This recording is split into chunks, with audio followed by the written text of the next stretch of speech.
I'm wondering if you can talk about the options that students in need have when it comes to emergency housing. That right now we set aside 2 units for emergency housing. So they're empty, they're available, and they're also fully furnished. There's dishes, there's linens, there's everything that they need. The only responsibility the student has is when they move out, is they make sure that everything's been cleaned and put away as they found it. Hello, and welcome back to another episode of Know Your Rights. My name is Jaden, and I am your 2023-2024 SUS Vice President External. Today's episode is housing. With me, I have 2 guests, Christine Zapisocki, the Manager of Campus Living, and Mehmet Ercan, a Community Assistant for Lalem to Baker. Thank you so much for joining us. Thank you for inviting us. So to start, would you provide a brief introduction and description of what your role means and what you do for Baker and Baker students? So first of all, again, thank you for inviting us. I'm really excited to be a part of this series. So in my role as campus manager, I'm responsible for promoting a housing atmosphere where students can achieve their academic as well as personal goals while feeling connected to a community. The purpose here is for them to learn how to facilitate their learning with respect to how to live in community in a good way while having those connections. This involves a number of different things. It involves making sure that students in Baker feel connected to support services throughout UFV. It means fostering a really meaningful and engaging orientation and transition into Lalem to Baker, and providing the supports and direction that is needed for program planning. And finally, I also am responsible for dealing with some conduct issues. Excellent. I am Mehmet, and I am Community Assistant in Lalem to Baker, and my job is to event planning, student support, and emergency responding. Event planning refers to active and passive. Active programming is where we do all the events, all the interacting events all together. We play games or learn about anything, go places. This is active. Passive one is bulletin boards. We choose a theme every month and we prepare a bulletin board for that, and plus posters, which we promote our events. Student support, when students are struggling with any kind of problem, they come to us and we listen to them carefully and we understand the problem and we direct them to the correct sources that they can benefit. And emergency response, if there is any mental or physical health concern that students are dealing with, we are jumping up to the field and we are making necessary communications with the manager, the security, and if needed, with 911. What are the benefits for students choosing to live in housing? There are a host of benefits. I think probably at the top of the list is extremely convenient. You can wake up just a few minutes before your class, grab a quick breakfast, and walk out to class. Secondly, in this day and age, student housing is becoming more and more affordable. In fact, I think that Lalem to Baker student housing here at UFV is probably one of the least expensive residences in BC. It's an opportunity to make lifelong friendships with other people in a very diverse community. I know students who met people from the other side of the world, and 3 years later, they're going to visit them and continue to have those relationships. There are lots of leadership opportunities. So students who are living here, who are looking to grow that skill set and that mindset, we've got things that you can get involved in. There's the opportunity to become engaged and involved in stuff that's happening in Lalem to Baker, as well as on campus.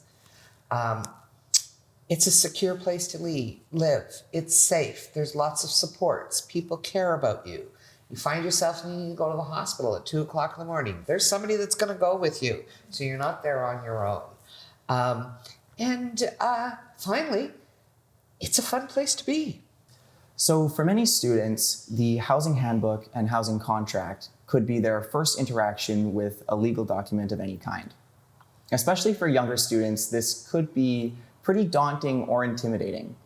Christine, I'm just wondering if you had any advice for students when it comes to navigating the housing handbook and housing contract that might ease their feelings of anxiety. Okay, so Jaden, that is a very astute observation. It can be very daunting, particularly the handbook, which reads a little bit like a novel. And I do have a number of tips for students who are moving in for the first time. The first tip is read the contract. Even though it's tedious to do so, read it before you or your agent signs it. If something's not clear or you disagree with something, as opposed to signing it and just sending in, ask questions. We love answering questions. It's easy to ask for clarification about a point in the contract. All you need to do is email housing@ufv.ca. Secondly, take it seriously. Thinking that you can sign the contract and change the terms and conditions later on puts you into a false sense of security.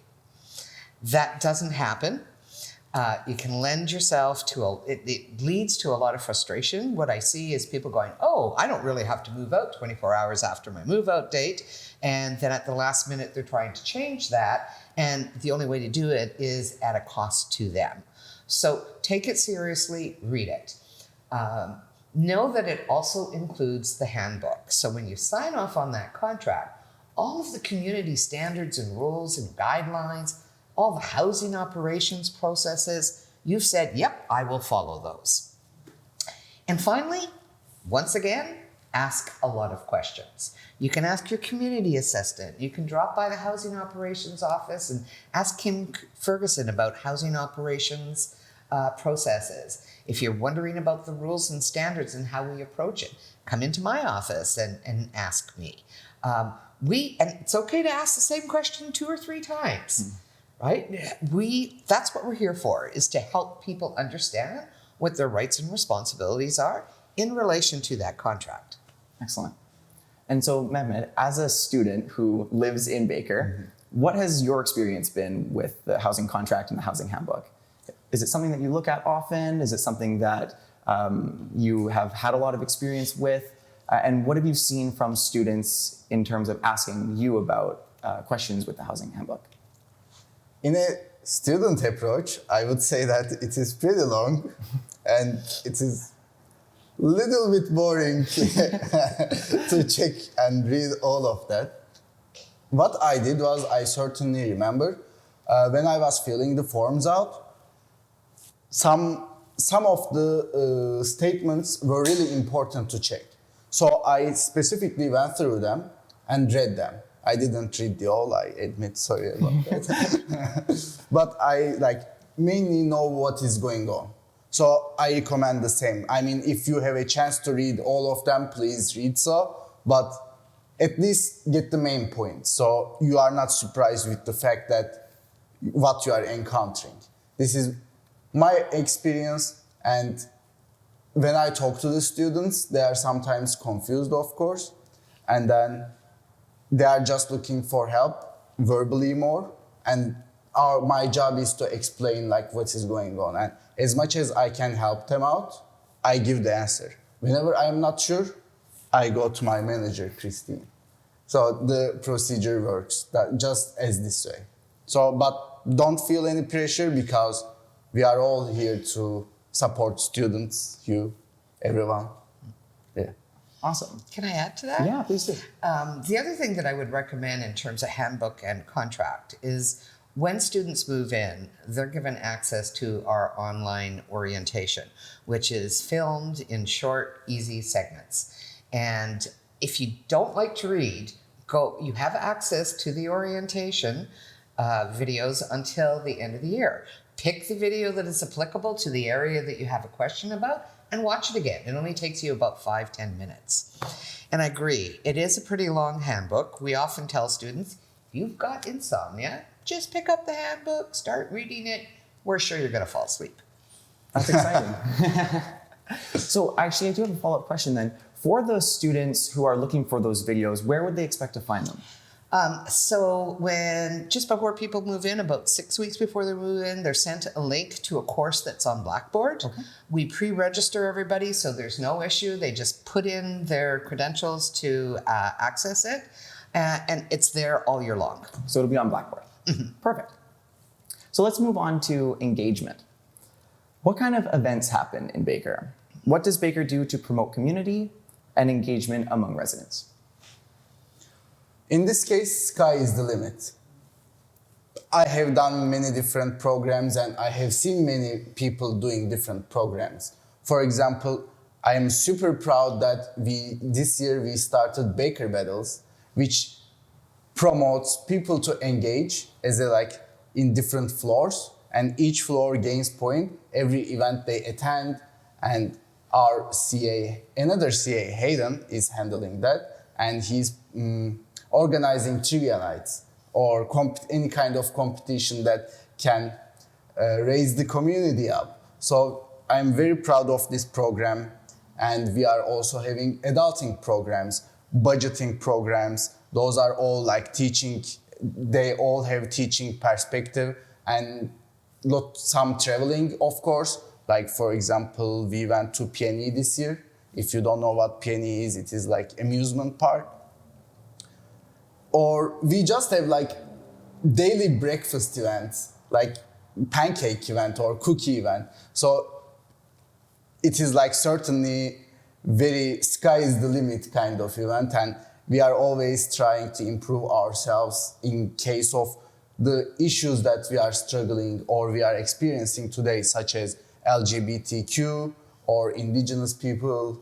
So I ran a program called Slahal, Indigenous Bone Game. We invited an elder here and we learned the game, and we tried to kind of indigenize these people, indigenized students in this building, just as we changed our name into Lalemte Baker.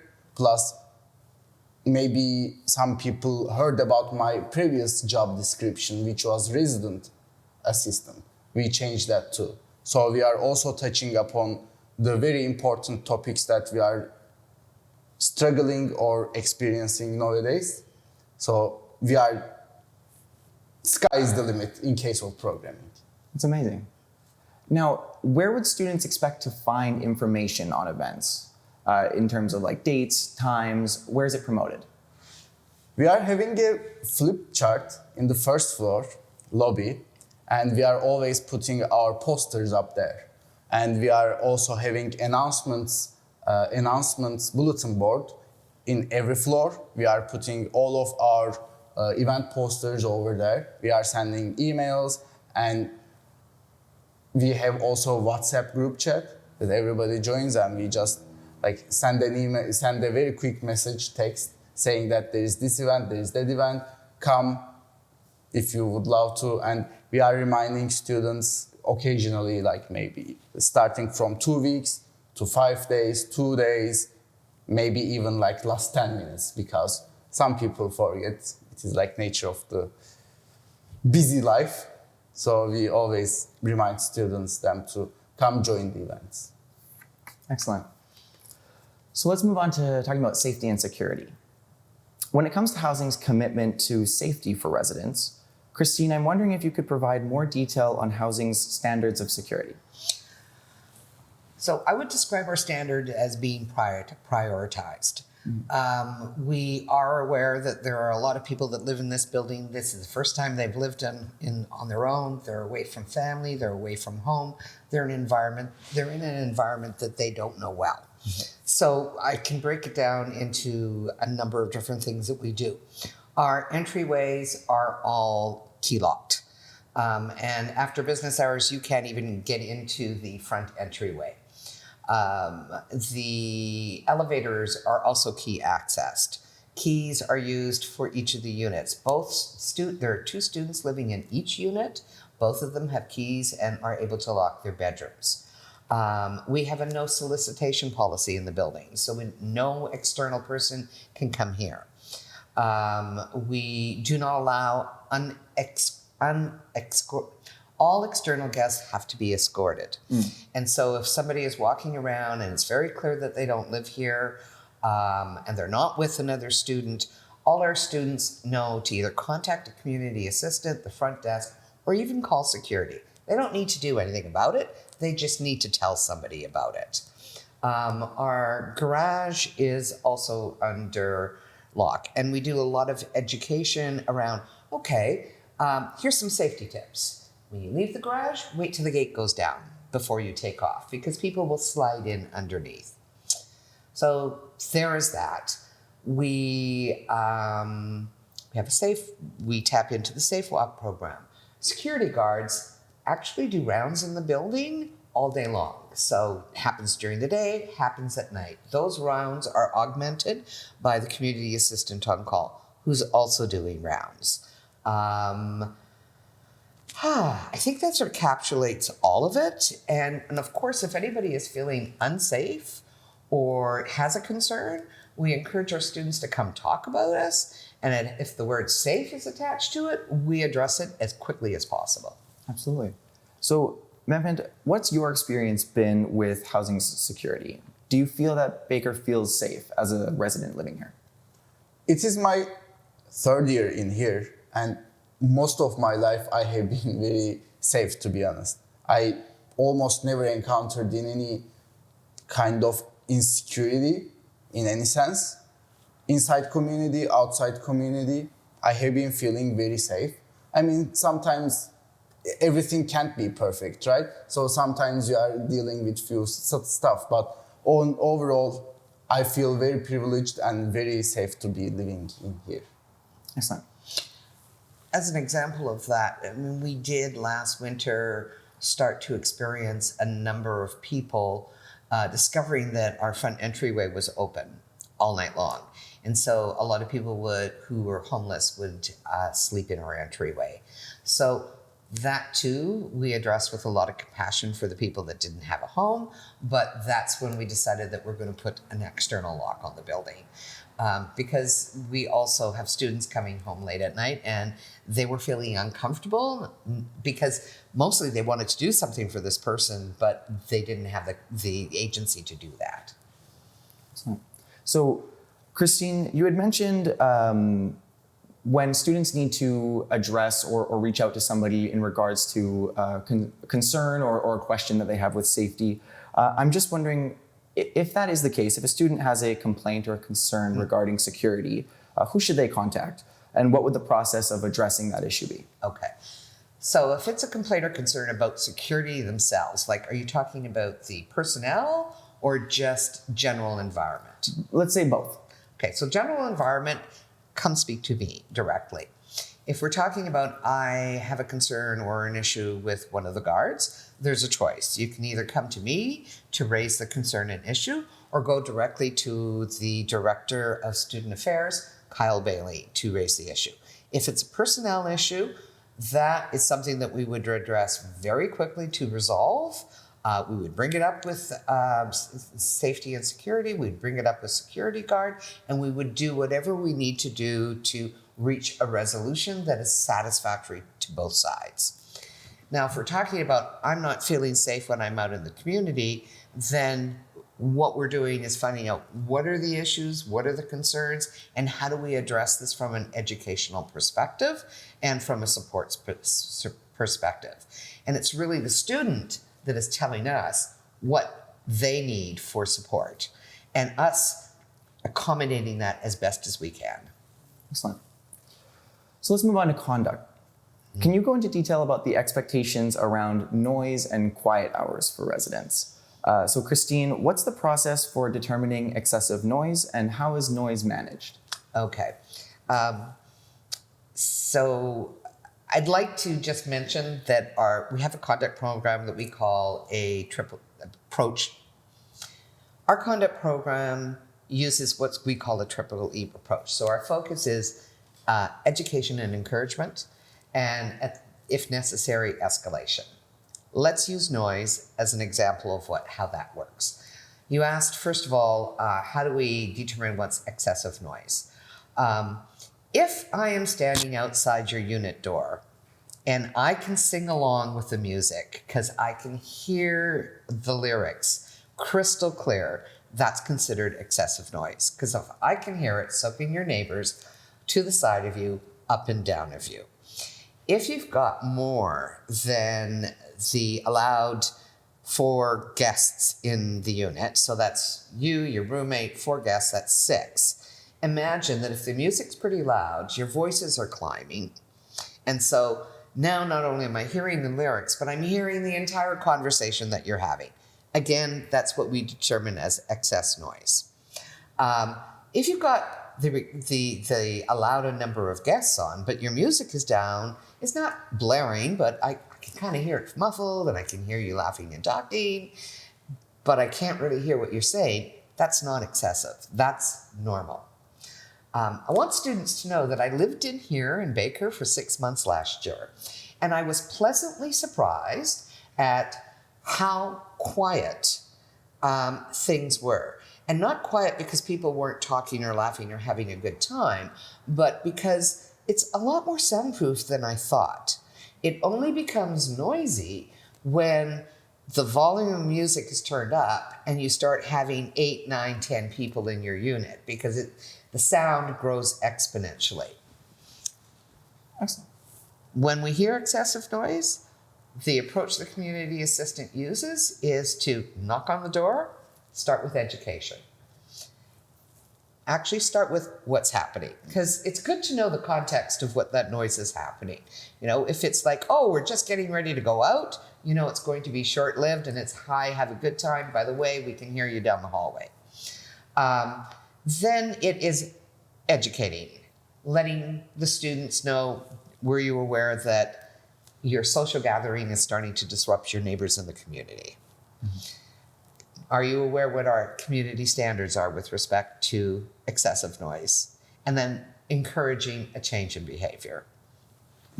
I ask the community assistants to go back, check in about 15, 20 minutes later to make sure that things are quieted down a bit. If not, we repeat the process, because when I'm socializing, I'm not thinking about things like that. So we try it a second time. If there is a third time, that's when we start talking about escalation, and which is, okay, so we clearly this isn't working, we have to make some decisions, problem solve with the student, do we break up the party? If it's really, really big and there's a lot going on, the community assistant does have an option to contact security and ask them for support in dispersing the party. And that's what happens in the immediate. The other piece of escalation is my response to things. So every time there is an interaction from a community standard perspective during an on-call shift, that is documented. I read those documents, I read those logs. If I see that somebody's knocked on a student's door and they've been really polite, went, oh my goodness, didn't realize the music was turned down, there was no other issue, my approach is I send you an email saying, hey, thanks for being so cooperative and a great neighbor, period, dot, it's over. We do document things because, excuse me, it's the only way we'll see patterns. And if we see a pattern emerge, now it's more than I'm sending you an email saying, thanks for being cooperative. It's, hey, let's have a chat, because now we've got a pattern going and we want to mitigate your neighbors and people on the floor getting frustrated because their sleep or their study time is being constantly interrupted. And then we have a discussion about the harm caused and what we can do to rectify it. Very rarely do we go to the extent of having to evict or fine somebody. We're much more focused on a social justice approach and building a community where we're all being responsible for the harm certain behaviors can cause in the community. Perfect. So, Mehmet, where should where should residents expect to find the balance between socializing and respecting others' right to silence? I have been in that situation. I have been in some loud places. I can't give the details, unfortunately. But the thing is, we all want students to have fun because this is a very good way to engage with people, and why not? But on the other hand, we have to mind about others because, like, let's put ourselves in the situation. Maybe we don't have a class next day, but the other person has a class next day. And we are like blasting our music and stuff. This is not okay because the person is not going to be able to sleep. But the day later, maybe we have a class and that person does the same thing to us. And we can't sleep all day long and all night long, and we go to class with no attention. So a little bit empathy will really fix the solution, fix the issue. That is the only thing. And if you really want to be noisy at some time, we always direct students to go to common rooms instead of they stay in their unit, because units are pretty like close to each other, so they are able to hear themselves. We accommodate them to the common rooms because we can give them more places to like chit chat or little bit playing music, but still, if it is like 2 a.m. at night, and if you are planning to blast your music, have a party, concerns are starting in that point. Perfect. So let's talk about disputes. Sharing space with others can be difficult. And a resident might need help with resolving disputes with their roommates, with neighbors, with other residents, staff, or anyone else who is a part of the campus community. Christine, who should residents reach out to when they need help in settling disputes on residents, and what resources do they have available to them? So if we're talking about a dispute that's happening between you, a resident, and the roommate, they're to go to the community assistant. And the community assistant supports a conversation between the two individuals based on either a roommate agreement that they have in place or with the intent of establishing a roommate agreement to help resolve those issues. That's the first stop. If the issue continues, eventually the community assistant may recommend a roommate transfer or a room transfer, and then the students are directed to come and speak to me about that. Now, if we're talking about I'm having difficulty with my neighbor, a staff member, whether it's someone in the building or someone outside the building, they should be coming directly to myself. Just like with security, we would do the same thing. Let's find out the details, let's do an investigation, get everybody involved, and see if we can resolve the situation to the satisfaction of everyone involved. Excellent. So, Mehmet, Christine had mentioned settling or creating a roommate agreement when CAs get involved with roommate disputes. I'm just wondering if you could maybe go into detail about what a roommate agreement is, some of the steps that you recommend roommates follow to try and resolve disputes before it reaches the point of requesting a room transfer. Absolutely. First of all, in our orientations, we always provide in our first week that we are giving the information about how to do your agreement with your roommate. This is happening every orientation season. But if sometimes things don't work in the way that we want to work, we want them to be working. So the procedure is we have a document that they should be filling out. This includes many things, are you a night owl or a morning person? Are you loud or no? For example, there are some people really like to be loud, not only for one reason, but it is what their culture is, kind of thing. Unfortunately, we can't provide that, but at least making that agreement maybe fix too many things instead of just not to be able to talk about it. In the beginning, I really recommend everybody to talk to your like roommate and make that agreements, all kind of stuff, like talk about your emotional situations, like how you react in some certain emotional situations.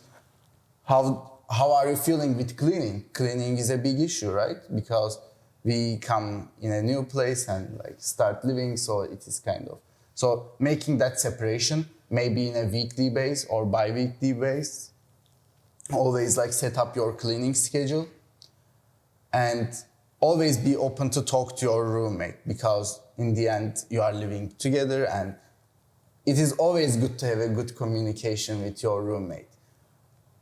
Personal experiences, I always felt very comfortable and I thought it is a very good thing to talk about to anything about with my roommate, because otherwise the more it stays in mind, the less effective it gets in case of solving the problem out, but more stress. So certainly clear communication is the best way to deal with anything. Talk with your roommate, clear expectations, Exactly. Set up a schedule, make sure that you can be open, those kind of things. Exactly. And establish boundaries, right? Those are really important. Mehmet referred to, during orientation, one of our adulting sessions is a roommate agreements workshop. And the first part of that is we support participants to sit down and think about, what are my boundaries? What are my likes and dislikes? Not just as a person, but when it comes to my living environment. After that reflection piece, then a student is armed to have those conversations. It's like, oh, yeah, yes, you can have a guest over, but no, they can't use my toothbrush or my brush. And no, my milk is my milk. I can't afford to have somebody else drinking it. Those are things that you need to know about yourself when you're starting to have these conversations with someone. And if you lay those expectations out really well at the beginning, or those boundaries, dimes to donuts, it's going to be a successful pairing. Excellent. So let's talk about appeals. When a resident or residents have a reasonable request for an appeal to a decision that was made by campus living, security, or any other authority within Baker, Christine, what is the process for appeal and who would facilitate it? Okay, so I brought notes about that because in the 10 years that I've been working at Baker House, nothing has ever been appealed. And so I wanted to make sure that I had the process clear in mind when I talked about it. So an appeal that is related to a discipline file, students have 5 days to make an appeal to the Director of Student Affairs, which is Kyle Bailey. The director then reinvestigates the entire conduct file, and they will either uphold my decision or they will change the decision in accordance. So that's when it comes to discipline. Now, if we're talking about evictions, again, in the 10 years, I've had very, very few evictions, and they're mostly us sitting down and talking with students around the suitability of this environment, and then supporting the student to find a new place to live at the end of the year. Having said that, if there was an eviction, then at that juncture, the student has another 5 days to make an appeal to the Director of Student Affairs, who then will review all the reasons why the appeal is happening and either uphold it or waive the eviction. So do you have Kyle Bailey's contact information? Do you know what his email would be? Yeah, kyle.bailey@ufv.ca. Super easy. If you go to our website, search his name, look at Student Services contacts, you'll get his phone number, his email, even a picture of what he looks like so that you know who you're talking to. Excellent. Mehmet, how do you use your position to support residents who are looking for help with appeals? As we said, I haven't been really struggling with any kind of appeals, but it could be anything that students may need support from me. So my job is to, as mentioned before, like listening to them carefully, because this is the main thing that we have to do in any case. Otherwise, everything goes sideways. We sit, we listen, we take notes maybe from time to time, it depends. and then afterwards I direct the outcome with my manager, and then my manager handles it from that time. But we are the first responders, kind of. My job is to be the first responder and being the middleman between the student and my manager. Excellent. So I have a question about emergency housing. I'm wondering if you can talk about the options that students in need have when it comes to emergency housing. What's the process for students that are seeking emergency housing, and how does campus living go about supporting these students and operating in these cases? Okay. So we are in the process of creating a very formalized emergency housing program, which eventually will be launched and advertised on our website. This is not to say we don't have emergency housing, we do. Right now, the process is you would go to the Student Support Center and the Student Experience Officer and ask to speak to a peer counselor. That peer counselor will then work with the student to connect with housing operations, not myself, Kim Ferguson in housing operations, and make arrangements for temporary housing. And how long the stay is based on the need of the student. We've had students living here for a couple of days, a couple of weeks, an entire semester. Typically, it's no more than a semester. If financial insecurity is involved, we do have an ability to access funding through student affairs. And eventually, when our program is all formalized and set up, that will come of a budget to cover on an as-needed basis. Sometimes students are able to afford it, sometimes not. So that's the process. Once they move in, then housing operations lets us know, and the community assistants reach out to them. I reach out to the student, and we see what kind of support they need in terms of transition. I'll also mention that right now we set aside 2 units for emergency housing. So they're empty, they're available, and they're also fully furnished. There's dishes, there's linens, there's everything that they need. The only responsibility the student has is when they move out, is they make sure that everything's been cleaned and put away as they found it. Excellent. So to wrap up here, if students have any further questions about housing, which contact should they reach out to at Campus Living? That's a big question. It gets a little bit complicated for students. So Lalente Baker is operated by 2 departments. Housing operations, which handles anything to do with housing fees as well as your accommodation. So if that's what your question is about, then it's dropping by Kim Ferguson's office on the 1st floor, H130, or shooting an email to housing@ufv.ca. Now, if we're talking about programming, conduct, disputes, disagreements, anything to do with the people side of things, then you would come and talk to myself or community assistant. My department is Campus Living. We do have a generic email. It's campus.living@ufv.ca. And my office is also on the 1st floor, H131. And we both have open door policies. So dropping by, there's a danger I might be in a meeting, but if I'm not, and I can set aside what I'm doing, I will absolutely meet with you or meet with the student in the moment. Excellent. Well, thank you very much to the both of you for answering our questions on this edition of Know Your Rights. Thank you for inviting us. Yeah, thank you so much. Thank you.